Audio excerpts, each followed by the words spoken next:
So here we go. The other thing is, some of you are familiar with this, some of you aren't. It's going to be new. It's okay, you can almost ignore it. But I've got this big old chunk of clay here. That'd be a giant cup, right? So it's actually just, I'm going to pull, I don't know, this is maybe 10 or 12 cups, depending on how things kind of just spread out and how big I make things. So this is called throwing from the hump. And I'm only going to section off the clay as I need it. This clay's pretty soft, so bear with me if I mess it up. But softer is usually a little better than too hard, so I'm gonna try and work through it. For cups, I really only use a couple things. I like a clay knife that I'll use to just kind of make a couple marks. I need my favorite rib, so this kind of cut off rib here. I won't use the needle tool. I won't really use any other ribs, so it's really just that small rib and wherever that wooden tool just went. Perfect, thank you. Let me do this. My space is getting messy. Probably won't use most of that stuff. Just this stuff.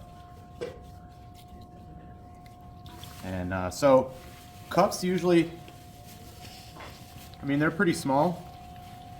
Smaller usually than a mug a little bit. You make an accommodation for the thrown foot, but generally speaking, it's a smaller quantity of clay, which is why most of the times I find it easier to work off of this large mountain than just working flat off of the wheelhead.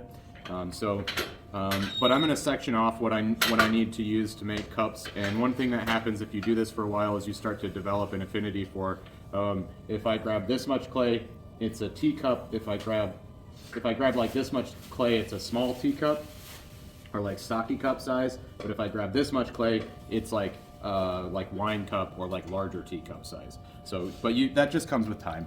That just comes with time. So I'll kind of just start here. I don't need to center this. It looks funny, but you don't need to center it. So you can kind of just ignore it, and I'll section off a little spot on the top. And I'll start, this is kind of like sake cup size. You can cone this up, cone it down. But I'm keeping this as like my wheelhead, right? This is where the wheelhead is in my mind. I've got a little air bubble in there, so I'm going to cone it one more time.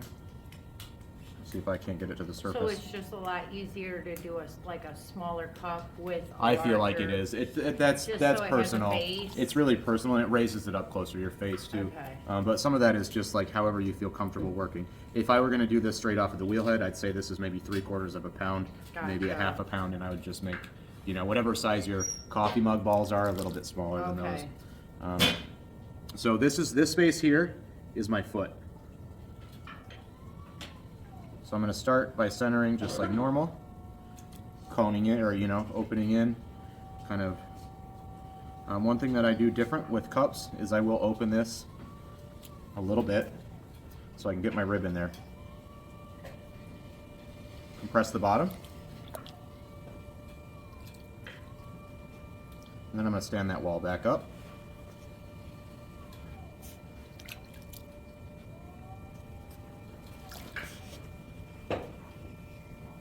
And so now I've got my bottom right here, and I know that that's my foot, and I've got a pretty good wall.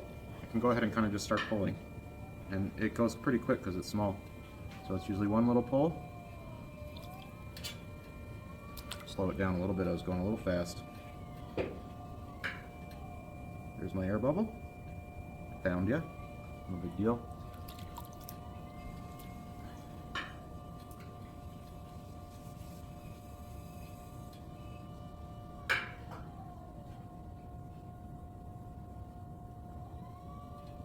One or two good pulls and then kind of easing in on it because it's so small it doesn't take like as much manipulation.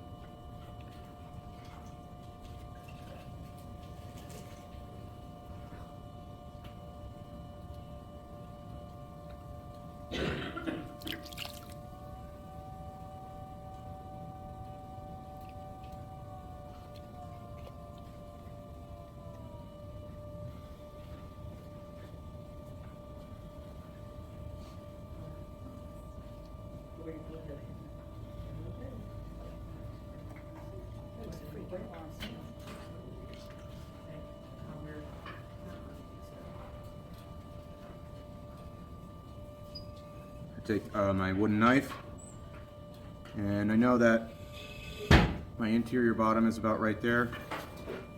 I'm going to take a second and compress that. Make sure the lip is pretty good. Usually I kind of get that in the wash, but same with a mug or anything that you're going to drink out of. Make sure you're addressing that lip just a skosh.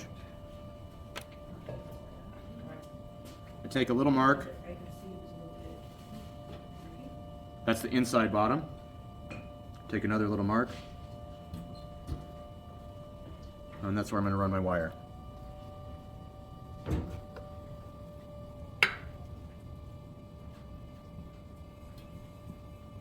I don't worry about this too much because I'm going to trim it, but if it's level, it's easier. So